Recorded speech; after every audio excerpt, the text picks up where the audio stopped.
할렐루야. 레프 톨스토이의 작품에 보면 이반 일리치의 죽음이라는 그런 작품이 있습니다. 여기 보면 주인공 이반 일리치가 어느 날 의사로부터 죽어간다는 이야기를 듣습니다. 자신의 죽음이 다가와 있다는 이야기를 들었을 때 이반 일리치가 보인 첫 반응은요, 도저히 이해할 수가 없다, 그리고 받아들일 수가 없다는 것이며, 지금까지 자신은 죽음을 내 일로 여겨본 적이 없는데, 그래서 이제 이 사람은 그때부터 죽음에 대한 두려움과 무력감, 그리고 고독함, 그래서 절망적인 생각에 사로잡히게 되죠. 그 글 가운데 보면 이런 한 구절이 있습니다. 그는 서재로 돌아가 자리에 누워 다시 혼자 죽음과 대면해야 했다. 죽음과 시선을 마주하고 있었지만 할 수 있는 것이라곤 아무것도 없었다. 그저 죽음을 바라보며 두려움에 젖어들 뿐이었다. 자, 이런 글귀입니다. 성도 여러분, 한번 생각을 해볼래요? 사람들이 가장 궁금해하면서도 그 답을 찾기가 가장 힘든 그런 질문이 하나 있습니다. 사람은 왜 죽는가? 사람은 왜 죽음을 두려워하는가? 죽음 이후는 어떻게 되는 것인가? 자, 이런 질문입니다. 우리는 왜 이런 질문을 던져야 합니까? 그리고 왜 우리는 이런 질문에 대한 답을 생각해 보아야 하는 것입니까? 바로 9월 한 달 우리가 하나님의 음성을 들었던 구원에 대한 중요한 진리 때문입니다. 우리는 하나님의 은혜로 구원을 받았습니다. 하나님이 우리를 택하여 주셨습니다. 그 택함을 받은 우리는 내 자신의 모습을 보았죠. 나의 경험, 나의 공덕, 나의 능력, 그렇게 내가 소중히 여겼던 내 자존심을 가지고는 절대로 구원을 받을 수 없다는 것을 우리는 알게 되었고 시인을 했습니다. 그리고 우리는 철저하게 회개했습니다. 이때 예수님의 십자가가 보였고, 그리고 우리는 그분을 영접했지요. 이때부터 우리에게는 진정한 변화가 시작된 것입니다. 이렇게 구원받은 우리는요, 삶에서 감격을 체험하며 살 수 있었습니다. 다니엘처럼 언제나 하나님을 찬양했습니다. 예배했습니다. 기도했습니다. 그리고 나에게 하나님이 주신 이 세상의 모든 것을 다 잃어버려도 끝까지 하나님을 신뢰했죠. 이때마다 체험했던 것이 바로 구원의 감격입니다. 자, 이제 구원에 있어서 정말 중요한 질문이 하나 더 있습니다. 나에게 있어서 구원의 완성은 어떻게 되는 것일까? 나의 구원이 죽음과 어떤 관계가 있는 것일까? 내가 받은 이 구원은 죽음의 두려움을 극복할 수 있을까? 나의 구원이 죽음 이후의 삶에는 어떤 영향을 끼칠 수 있는 것일까? 라는 질문입니다. 이보다 더 현실적인 질문은요, 죽음 이후, 죽은 다음에 나는 어떻게 되는 것일까? 라는 질문입니다. 바로 이 질문에 대한 답이 한마디로 구원의 완성입니다. 구원을 받았다면 반드시 우리에게는 이런 구원의 완성이 나타날 것입니다. 그러면 구원의 완성이 무엇입니까? 구원의 완성이 무엇일까요? 자, 오늘 하나님께서 그 질문에 대한 답을 오늘 본문에서 해주십니다. 자, 우리 6절부터 8절에 있는 말씀을 다시 한번 천천히 함께 읽어보도록 하겠습니다. 전제와 같이 내가 벌써 부어지고 나의 떠날 시각이 가까웠도다. 나는 선한 싸움을 싸우고 나의 달려갈 길을 마치고 믿음을 지켰으니 이제 후로는 나를 위하여 의의 멸류관이 예비되었으므로 주 곧 의로우신 재판장이 그날에 내게 주실 것이며 내게만 아니라 주의 나타나심을 사모하는 모든 자에게도 니라. 자, 여러분, 이 말씀은 바울의 이야기지만 하나님이 우리에게 주시는 말씀입니다. 사도 바울은 이제 죽음이 가까운 그 시점 앞에 섰습니다. 그리고 자신의 생을 생각해 보죠. 나의 삶은 마치 선한 싸움을 싸우고 믿음을 지키는 삶이었구나. 그래서 이 삶은 전제와 같은 삶이라, 이렇게 바울은 회상을 하죠. 자, 여기서 이제 우리는 전제라는 말의 의미를 좀 이해해 볼 필요가 있습니다. 전제라는 말은요, 제단 위에다가 제물을 올려놓고 그 제물 위에다가 포도주를 붓는 그런 것을 말합니다.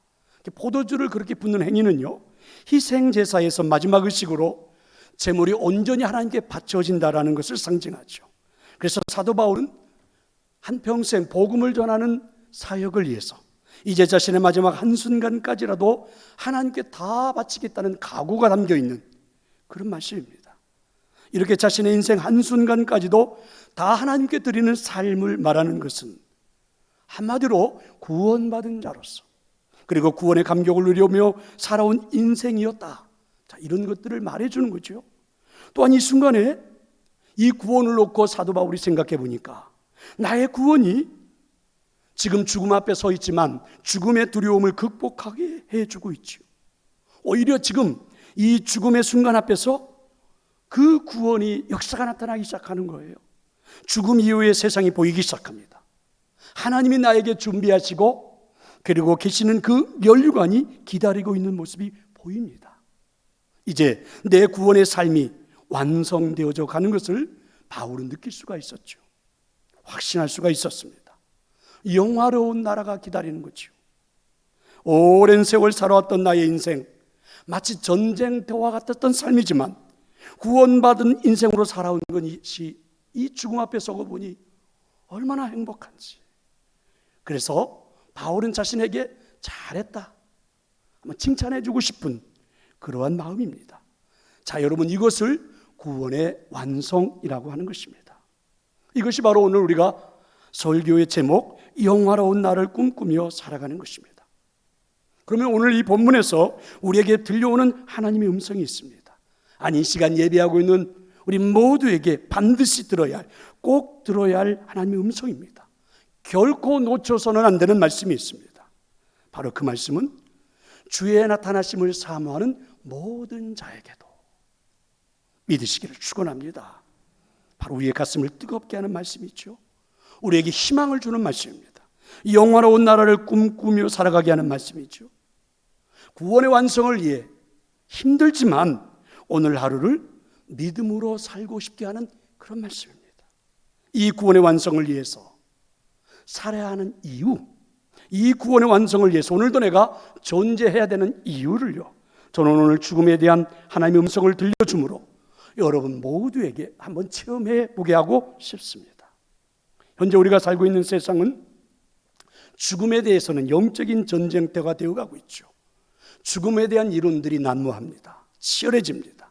죽음에 대한 주장들이 다양합니다. 사실 종교는요, 죽음의 문제를 해결하고 존재하는데 이제는 이 죽음의 문제를 놓고 종교만이 아닌 철학과 각축전을 벌여야만 합니다. 여기에다가 요즘에는 심리학, 과학, 의학, 예술까지 가세해서 전쟁터를 방불케 하고 있죠. 사람들은 어쩌면 가장 외면하고 싶고 듣고 싶지 않은 것이 죽음입니다. 그런데도 누구에게나 반드시 찾아오는 것이기 때문에 사실 우리에게는 최고의 관심거리죠. 그러나 많은 사람들은요, 이 죽음에 대해서 어떤 내용이 틀리고 맞는지를 구분할 능력이 거의 없습니다. 상반된 내용들이 다양하게 주장되어지고 있기 때문에 우리가 흔들리죠. 예를 들면 이런 것들입니다. 죽음은 두렵지 않다. 죽은 다음에는 좋은 일만 있다. 이렇게 주장하는 분들이 굉장히 많아졌습니다. 그래서 어떤 분은 이렇게 주장을 해요. 나는 의사였는데 어떤 체험을 한 다음부터는 죽음에 대한 사실적인 이야기라고 이렇게 사람들에게 말하기 시작했다는 거예요. 어떤 사람이 죽자마자 자기 시체를 보면서 깊은 통로를 빠져나갔어요. 그런데 그 빠져나간 그 끝에서 빛의 존재가 나를 맞아주더라는 거예요.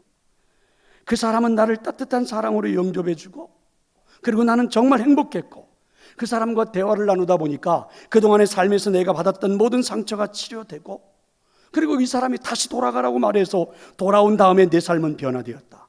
그래서 나는 죽음을 전혀 두려워하지 않는 사람이다. 자, 이런 체험을 하신 분들이 등장하지요. 드라마로도 만들어지고 영화로도 만들어지고 그랬습니다.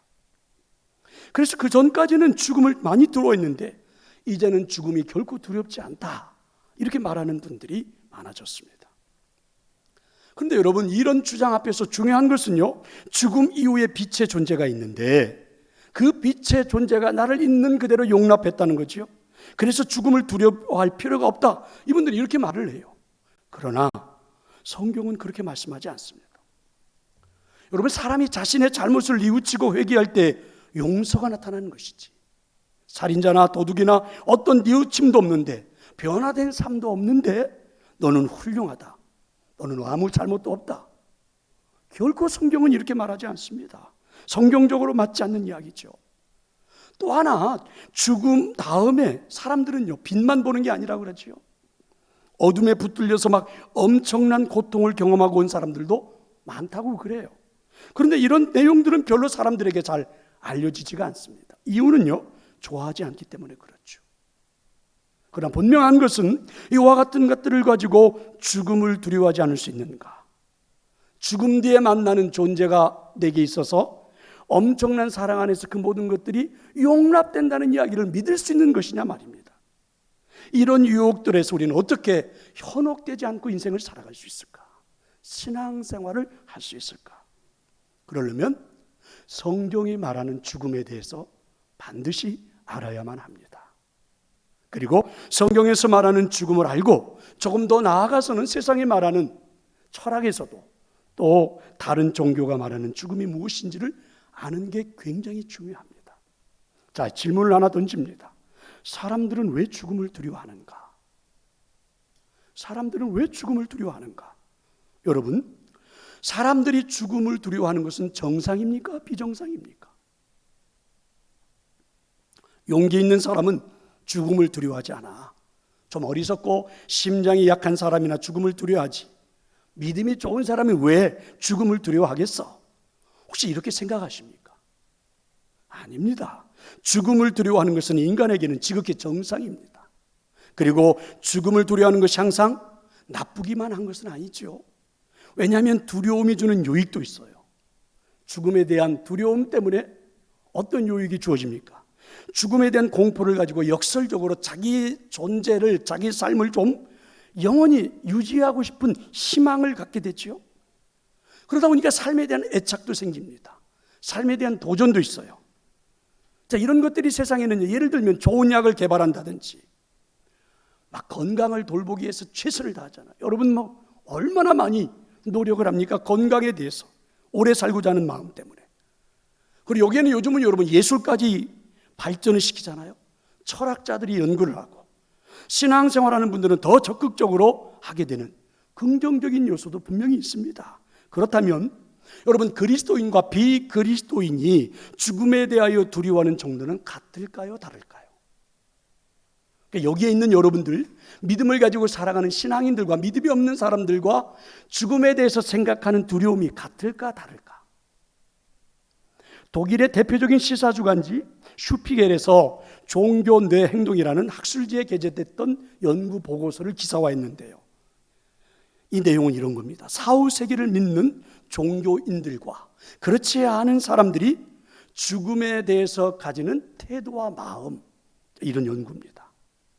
이걸 조사했는데 한 사람이 한 1년 정도, 이런 게 아니에요. 무려 여러분 1961년부터 2014년까지 60년이 넘도록 연구를 한 거죠. 또 여기에는요, 두려움과 종교와의 상관관계 논문이 106편이 들어가고, 여기에 투여된 사람들은 전 세계에 26,000명이 참석했고, 영국, 미국, 호주, 뉴질랜드 학자들이 공동으로 연구를 해가지고 결론을 냈습니다. 죽음에 대한 두려움은요, 사후세계를 믿는 종교인들이나 그렇지 않은 사람들과 비교를 해봤을 때 사후세계를 믿는 종교인들이 더 나은 점이 없더라. 이게 결론입니다. 그러니까 신앙이 없는 사람들 중에도요, 죽음을 두려워하지 않는 사람들도 있었고, 신앙이 좋은 사람, 아주 믿음이 좋은 사람 같은데도 굉장히 죽음에 대해서 두려워하는 사람이 있었다는 거죠. 그러니까 우리 기독교인들이 듣기에는 좀 민망합니다. 사실 우리는 죽음에 대한 두려움이 없는 줄 알았는데. 그래서 이런 생각을 하죠. 신앙을 가졌다는 사람들이 왜 다 저럴까? 그런데 여러분, 성경에 보면 신앙이 좋은 분들도 죽음을 두려워했습니다. 욥기 18장에 보면 그렇게 믿음이 좋았던 욥도 죽음을 놓고 공포의 왕, 이렇게 표현했죠. 다윗도 여러분 죽음 앞에서는 얼마나 두려워했는지 모릅니다. 심지어 예수님도 죽음 앞에서는 굉장히 힘들어했죠. 히브리서 2장 15절에 보면 또 죽기를 무서워함으로 한평생 매여 종노릇하는 모든 자들을 놓아주려. 무슨 말입니까? 한평생 죽음의 두려움에 붙들려 사는 것이 인생이라는 말이죠. 그러니까 일단 죽음에 대해서 두려워하는 것은 지극히 정상적이고 신앙인이나 신앙인이 아닌 사람이라 할지라도 거의 다 비슷하다. 자, 이런 말입니다. 자, 그러면 사람들은 왜 죽음을 두려워합니까? 그럼 왜 우리는 죽음을 두려워할까요? 죽음은 모든 것을 다 상실하게 만들기 때문입니다. 내가 가지고 있는 모든 소유, 내가 관계 맺고 있는 나의 모든 관계, 부부의, 자녀의, 부모와 형제의 이런 모든 관계가 다 끊어져 버리죠. 내가 한평생 꿈을 꾸었던 꿈도 다 깨져 버립니다. 또한 죽음은요, 마치 처음으로 돌아가는 길 같아요. 그런데 그 뒤에 도대체 어떤 일이 일어날지 알 수가 없어요. 그런가 하면 그 죽음의 길을 아무하고도 같이 갈 수도 없습니다. 설령 같이 죽는다고 해도 같은 곳으로 가는 것도 아니에요. 더 결정적인 것은, 더 답답한 것은 죽는다는 것이 뭔지를 알 수가 없어요. 잘 아는 것 같은데 알 수가 없어요. 사실 우리는 이성적인 존재이잖아요. 그래서 어떤 일에 대해서 그 이유를 논리 정연하게 잘 설명하면 우린 대부분 받아들입니다. 그런데 여러분, 죽음에 대해서는 그게 불가능해요. 죽음 앞에서 우리 모든 사람들은 뼈저리게 자기 한계를 느낍니다. 그래서 두려움을 느끼는 게 정상입니다. 많은 사람들이 최후의 순간까지, 불과 죽음이 한 시간 이후에, 아니 몇 분 이후에 찾아오는데도 그걸 모른 채 받아들이지 못하고 내가 왜 죽어 이러다가 죽습니다. 이게 사람들이죠. 죽음을 극복하기 위한 몸부림이 세상에는 많이 있습니다. 먼저 현대 심리학은요, 이 죽음에 대해서 많은 것들을 발견했습니다. 업적이 하나 있는데, 인간의 심리 현상 중에서 가장 중요한 행동 기제가 바로 죽음의 공포라는 거예요. 그래서 현대 심리학자 어니스트 베커는요, 죽음의 부정이라는 책을 썼어요. 심리학에서는 죽음을 이렇게 말하는 겁니다. 이분들의 주장은 인간은 자연과 구별되는 존재인데 죽으면 흙으로 돌아가는 이 이질적인 경험, 뭔가를 많이 가졌다고 생각했는데 자연과는 다르다고 생각했는데 똑같은 자연처럼 되어버리는 이 사실 앞에서 아무것도 할 수 없는 죽음 앞에서 느끼는 갈등, 이걸 현대 심리학은 공포라고 그랬어요. 죽음의 공포. 그래서 죽음의 공포는요, 모든 사람에게 다 있습니다. 그런데 이게 얼마나 크고 무거운지 감당할 수가 없어서, 심리학이 말하는 거예요. 감당할 수가 없어서 이 공포를 사람들은 무의식 속에다가 집어넣어 버렸다는 거예요. 그러니까 의식은 못해요. 그런데 공포는 느껴요. 좀 일리가 있어 보이죠? 죽음에 대해서 의식적으로는 생각이 잘 안 돼요. 그런데 막 공포를 느껴요. 이래서 나타나는 게 현대인들의 정신질환, 신경증, 노이로제, 스트레스, 이런 모든 것들이 사실은 다 죽음에 대한 두려움이 근본 원인이라는 거죠. 그래서 말하면 죽음에 대한 두려움은 인간이 무의식을 형성하고 있지만 그 공포는 여전히 우리의 생각을, 우리의 행동을 지배해서 그렇게 극단적인 행동들이 막 나타나는 거죠. 사람을 죽이고 정말 극악무도한 일들이 일어나고 막 이런 것들이 사회에 나타난다. 이제 이게 현대 심리학이 죽음에 대해서 이렇게 연구를 한 거죠. 그럼 철학은 어떻게 말합니까? 철학은요, 여러분 소크라테스에게서부터 죽음에 대해서 진지하게 생각했던 게 오랜 동안 종교만큼이나 관심을 갖고 연구를 해서 굉장히 발전했습니다. 그래서 철학자 하이데거는 이런 말을 하죠. 죽음은 인간 존재의 구조이다. 죽음은 인간과 절대로 분리할 수가 없는 거다. 인간의 동반자이고 현실이고, 나이를 먹어서 죽는 게 아니라 태어날 때부터 인간은 죽음과 함께 살았다는 거예요. 이게 철학이 밝히는 거죠. 굉장히 발전했지 않습니까?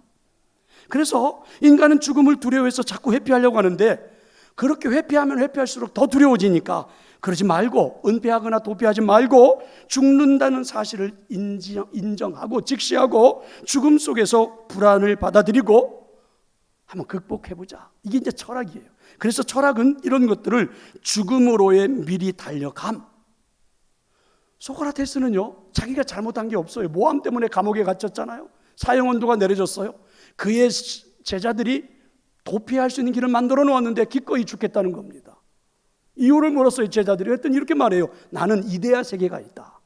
죽음 이 다음에 내게 갈 세계가 있어서 나는 결코 두렵지 않다. 이러면서 죽어간 사람이죠. 굉장한 발전을 했습니다. 종교만큼이나. 이게 철학의 발전이죠. 그럼 여러분, 무신론에서는 죽음의 두려움을 어떻게 이기려고 합니까? 무신론에는 신이 없잖아요. 그래서 어떻게 죽음의 두려움을 극복할 수 있을까요?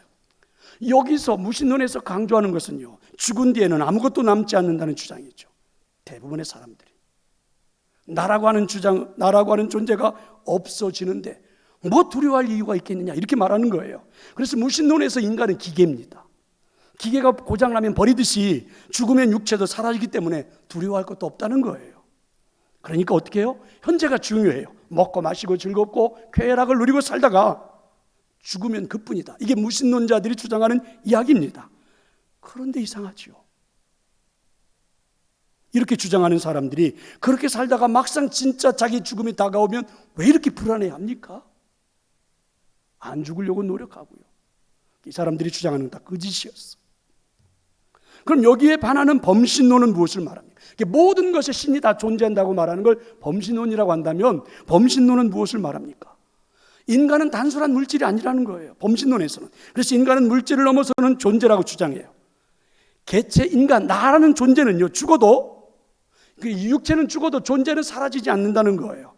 그래서 범신론에서는 어떻게 죽음을 극복하려고 하느냐면 이렇게 말해요. 내 존재가 죽음으로 끝나는 게 아니라 육체는 사라지지만 나의 존재는 다른 존재로 이어진다. 나의 죽음이 끝나지 않고 다른 삶으로 이어진다면 그럼 그게 근거가 뭐냐? 범신론 중에서 특별히 윤회 사상을 말하는 사람들이, 종교가 많잖아요. 그러면 윤회를 주장한다면 내가 다른 존재로 변하는 근거가 뭐냐? 자기 인생에 대한 평가입니다. 내가 어떻게 살았는가? 그 결과에 따라서 윤회가 이루어진대요. 여러분, 똑바로 인생 못 사는 사람들은 다음 세대 여러분 돼지로 태어날 줄 아세요? 소가 되기도 할 테고 아마 여러분 큰일 났습니다. 그런데 한번 생각해 볼래요? 내가 살았던 내 인생을 놓고 내 삶을 평가할 평가자가 누구냐는 겁니다. 그러면 평가를 한다면 나는 도대체 몇 점이나 되냐? 여러분 몇 점이나 받을 것 같아요? 그 기준점은 뭐냐는 거예요. 어떻게 기준을 잡느냐는 거죠. 그러다 보니까 이 범신론에서 윤회를 말하는 사람들이 대답할 말이 없잖아요. 내 인생을 평가할 인격적인 평가자, 거기에 대한 기준이 아무리 생각해도 대답할 게 없어요. 그래서 이렇게 말하는 겁니다. 아예 평가를 하지 못하도록 업보를 쌓자. 그래서 평가의 굴레를 벗어나자. 이걸 해탈이라고 합니다. 해탈. 그런데 여러분, 문제는요, 제가 생각해 볼 때 해탈에 이르는 사람이 있더냐? 물론 불교를 섬기는 분들은 저한테 돌을 던질지 모르지만 진짜 석가모니도 해탈한 거냐? 저는 이렇게 보고 싶어요. 해탈에 이르면 그러면 죽음이 두렵지 않을까라는 것입니다. 자, 이제 그러면 죽음의 극복을 위한 기독교의 주장은 무엇입니까? 다른 이야기가 중요한 게 아니죠. 이게 오늘 우리에게 포인트죠. 죽음의 극복을 위한 기독교의 주장은 무엇입니까? 성경은요, 죽음이 죄로부터 온 것이라고 말씀하고 있습니다. 믿으셔야 됩니다. 왜 아멘을 안 하십니까? 성경은 분명하게 말합니다. 우리에게 찾아오는 죽음은 죄로부터 온 것이라고. 신학자 중에서 죽음에 대해서 가장 많이 연구한 분은 종교개혁자 마틴 루터로 알려집니다. 원래 이 사람은 법학도였는데 어느 날 친구와 함께 길을 가다가 갑자기 벼락을 맞아서 옆에 있는 친구가 그 자리에서 죽었어요. 이 사실을 보고 너무너무 깜짝 놀란 이 사람은요, 이 루터는 하나님 나를 살려주시면 제가 사제, 신부가 되겠다고 서원을 하죠. 그래서 사제가 됐습니다. 그리고 이 사람은 평생 죽음에 대한 두려움에 시달리면서 인생을 살았다고 그러죠. 자, 여러분 생각해 볼래요? 보통 사람들은 죽음을 자연적인 사건이라고 봅니다. 죽음은 자연적인 것이다. 태어난 인간은 죽는 것이 당연하다. 이것은 모든 피조물의 운명이다. 이게 여러분 르네상스, 문의 부흥, 이성을 중요하게 생각하는 20세기에 들어서면서부터 사람들이 가지고 있었던 사상, 여기에 물들어서 지금까지도 그렇게 생각합니다. 그러나 성경에 의하면 죽음은 단순한 생물학적인 현상이 아닙니다. 왜 그럴까요? 인간은요, 하나님의 형상으로 창조되었습니다. 아멘. 하나님의 형상으로 창조되었다는 것은 하나님과 영원한 교제 속에서 하나님이 살아갈 수 있도록 우리를 만드셨다는 이야기입니다. 그런데 인간의 죽음은 자연스러운 게 아니라 인간의 죄에 대한 하나님의 진노의 결과라는 거죠. 그렇기 때문에 사람은 죽음 앞에서 기겁을 하는 겁니다. 두려움을 느끼는 거예요. 다른 동물, 다른 생물들이 경험하지 못하는 최고의 공포를 느끼는 게 사람이에요. 그래서 인간의 죽음은, 우리가 가지고 있는 죽음은 하나님과 인간 사이에서 벌어진 사건을 가지고 해석해 봐야 되는 거죠. 단순하게 늙어서 죽는다, 태어났으니까 죽는, 이렇게 말하는 게 아니라는 거죠. 더 구체적으로 말하면 죽음은요, 죄와 율법의 관계를 보여줍니다. 인간은 죽음 앞에서 단순한 두려움을 느끼는 게 아니에요. 자, 한번 저를 보세요. 우리는 단순한 두려움을 느끼는 게 아니에요. 죄인들이 갖는 하나님의 진노를 느낍니다. 하나님의 심판이 무의식적으로 우리 마음속에서 살아있어요. 루터는 그래서 모든 생물보다도 사람들이 죽음을 더 두렵게 느끼고, 그리고 다른 종교를 믿는 사람들보다도 신앙을 가지고 있는 기독교인들이, 하나님을 믿는 사람들이 더 죽음의 깊이를 완전하게 이해하기 때문에 오히려 우리는 죽음에 대해서 더 두려워할 수밖에 없다는 겁니다. 우리는 성경을 알고 있지요. 다른 사람들보다도 우리는 죽음을 더 두려워하는 겁니다. 죽음의 본질이 뭔가를 알기 때문에 그래요. 죽음의 본질이 무엇입니까? 단순하게 늙어서 죽는 게 아니라, 그냥 사라지는 게 아니라, 성경이 말해주는 죽음에 대한 본질은요, 그 다음에 심판이 있고 멸망이 있다는 거예요. 그래서 이걸 우리 영혼이 느낍니다. 우리가 무의식 속에서도 체험해요. 그래서 여러분, 주일이 돌아오고 성전에 돌아오면 가장 우리의 마음이 불안해요. 여러분, 오늘 이렇게 얼굴을 펴지 못하는 이유도 그런 근거예요. 그러니까 우리는 그걸 알고 있어요. 그렇지만 우리는 율법 아래만 있는 게 아니잖아요. 오늘 우리가 이렇게 예배하는 것은 복음의 말씀도 듣게 된다는 사실이죠. 그 복음은요, 죽음을 포함해서 죽음 이후에 우리에게 나타날 하나님의 심판마저도 변화시켜주는 게 복음이잖아요. 이걸 뭐라고 그래요? 구원이라고 하는 겁니다. 아멘. 그래서 구원이 중요한 거죠. 구원의 체험이라고 하는 거죠. 우리가 겸손하게 복음을 받아들이고, 내가 아무것도 아니라는 존재를 인식하고 복음을 받아들이고 십자가의 복음을 믿음으로, 하나님의 진노로 인하여 나타나는 그 죽음이 오히려 나에게는 예수 그리스도의 긍휼로 하나님이 베푸시는 은혜이구나. 하나님이 죽음 앞에서 나를 거절하는 게 아니라 오히려 하나님은 죽음 앞에서 나를 용납하고 환영하고 받아들이는구나. 이게 성경이 말하는 죽음이죠. 그래서 성경은 죽음을요, 마치 자식에게 벌을 주는 아버지의 사랑의 채찍 정도, 이렇게 말하는 겁니다. 그래서 오히려 성경에서 말하는 죽음은요, 나의 죄가 그 죽음 앞에서, 내가 그동안에 살아왔던 내 인생의 모든 죄악이 그 죽음 앞에서 다 사라지는 거, 용서받는 거, 성취되는 것을 말하죠. 그래서 죽음의 은혜로운 의미를 알게 되는 겁니다. 좀 더 쉽게 이야기해 보면, 죽음에서 일어날 수 있는 최선의 것, 우리가 가장 잘 죽는 방법은 우리가 그것을 믿음으로 받아들이는 것입니다. 아멘. 이건 절대 혼자 힘으로는 불가능해요. 내 능력으로, 내 지식으로는 안 돼요. 그래서 십자가에서 죽음을 당하신 예수 그리스도의 죽음 안에서만 이게 가능한 거예요. 이렇게 될 때 죄의 형벌처럼 여겨졌던 죽음이 오히려 우리에게는 은혜로, 오히려 죄를 치료하는 수단으로 다가오는 겁니다. 믿으시기를 축원합니다. 그러면 어떻게 해요? 죽음이 복된 것으로 바뀐 거죠. 복된 것으로 바뀐 거예요. 오히려 하나님이 우리를 부르는 초대가 되는 거죠. 천국으로 하나님이 우리를 오라고 부르는 초대가 되죠. 그래서 십자가 안에서 죽음의 성격 자체가 바뀌어버린 겁니다. 이런 걸 구원이라고 하는 것입니다. 아멘. 이것이 바로 구원의 완성입니다. 그래서 오늘 사도 바울은 지금 현재 죽음 직전에, 죽음 앞에서 두려움이 아니라 오히려 소망을 말하고 꿈을 꾸고 희망을 말하고, 이게 오늘 본문입니다. 이게 바로 우리들의 믿음의 삶이에요. 믿으시기를 축원합니다. 루터는요, 1519년에 죽음을 준비하는 것에 관하여라는 글을 썼는데, 이 글 중에 보면 이런 내용이 있습니다. 죽음은 어린애가 어머니의 몸에서 이 세상으로 태어날 때 통과하는 좁은 출구와 같은, 생명으로 들어가는 좁은 출구와 같다. 따라서 사람이 죽을 때 그는 장차 올 세상으로 태어나는 불안의 협곡을 통과한다. 그러므로 죽는 사람은 죽음 이후에 거대한 공간과 큰 기쁨이 있을 것이라는 지식과 믿음을 가지고 용기 있게 두려움 속으로 들어가야 한다. 이것이 복음의 빛 가운데서 보는 죽음이다. 아기가 태어날 때 어머니의 뱃속을 빠져나오면, 사실은 엄마의 뱃속 자궁 안에 들어있을 때는 얼마나 답답하고 좁은 세상입니까? 그런데 이 아이가 세상으로 빠져나오면, 엄마의 자궁에서 세상으로 나오면 이 세상은 어마어마한 큰 세계가 있는 것처럼, 그래서 생명으로 들어가는 좁은 출구, 이 죽음이라는 것을 우리가 겪고 나면 복음 가운데서 우리에게 전해주는 빛 가운데 있는 어마어마한 세상이 우리에게 기다린다, 이런 말이죠. 자, 이제 현실적인 이야기, 나의 이야기를 해봅시다. 여러분 자신의 이야기를 해봅시다. 그리스도인들은, 저도 여러분도 아직은 몸을 가지고 있죠. 육체를 가지고 있습니다.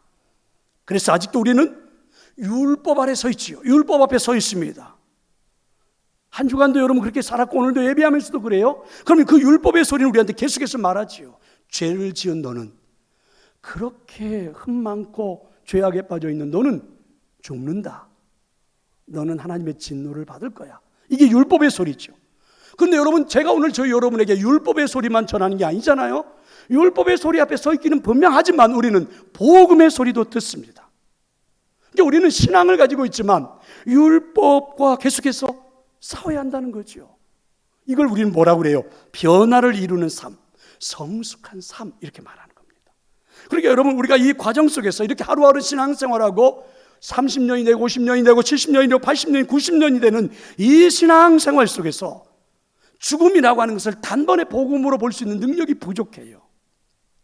일단 우리는 몸을 가지고 있는 존재이기 때문에, 그래서 일단 율법 아래에서 자꾸만 죽음을 보고 두려워하는 거죠.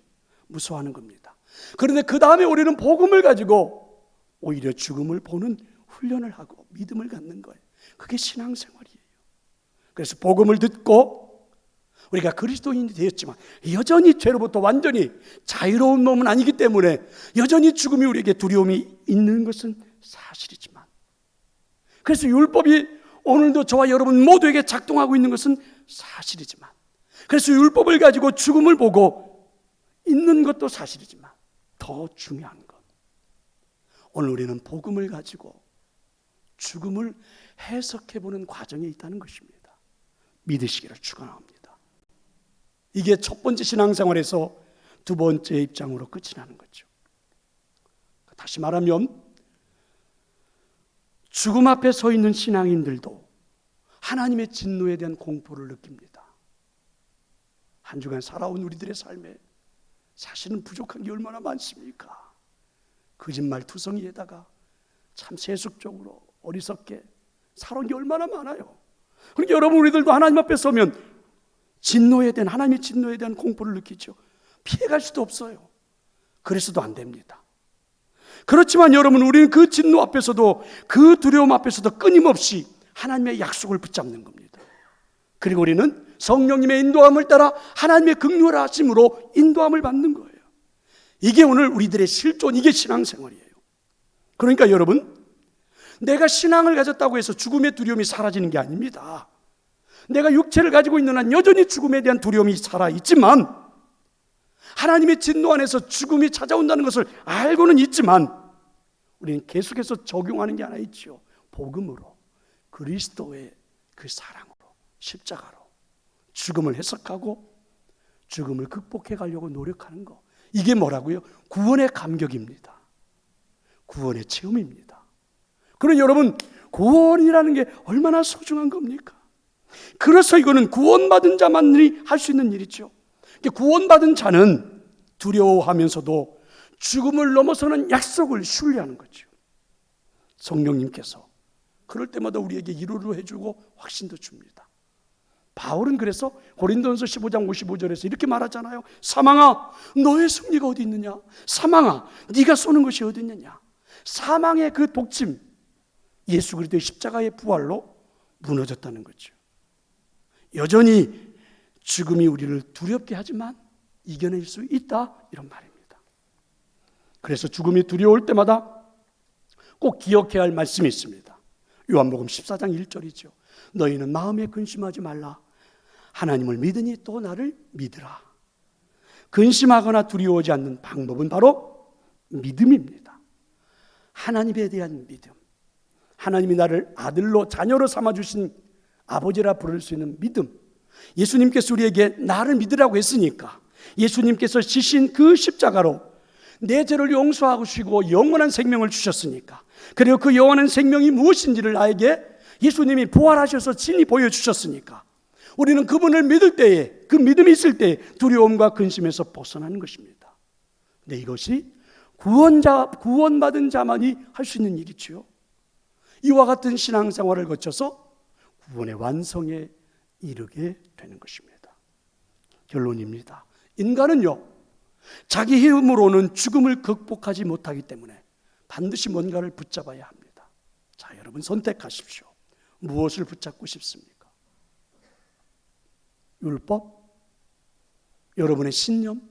아닙니다. 저는 이런 거 다 버려버리고 딱 한 가지입니다. 은혜와 복음입니다. 믿으시기를 축원합니다. 은혜를 붙들어야 생명이 선물로 주어집니다. 여러분, 이 육체가 태어날 때 내가 만든 게 아니잖아요. 선물로 주어졌잖아요.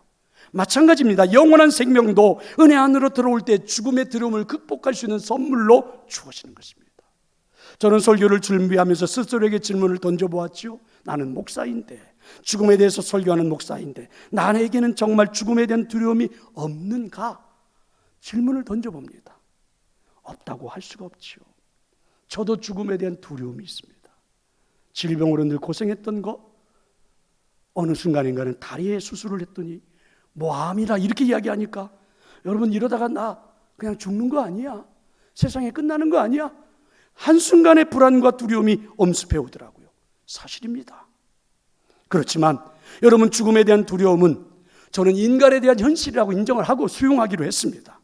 그리고 이 사실을 믿음과 소망으로, 구원으로 이겨내보자. 하나님의 약속을 믿고 이겨내보자. 이러고 여러분 하루하루 살아가는 것입니다. 성도 여러분, 저는 여러분에게 그런 영생의 약속이 분명히 있을 줄로 믿습니다. 이때 반드시 필요한 게 뭐라고요? 구원의 감격입니다. 성도 여러분, 구원 받으셨습니까? 구원의 감격이 있습니까? 구원의 감격을 체험하면서 살아가십니까? 아버지 하나님, 고맙습니다.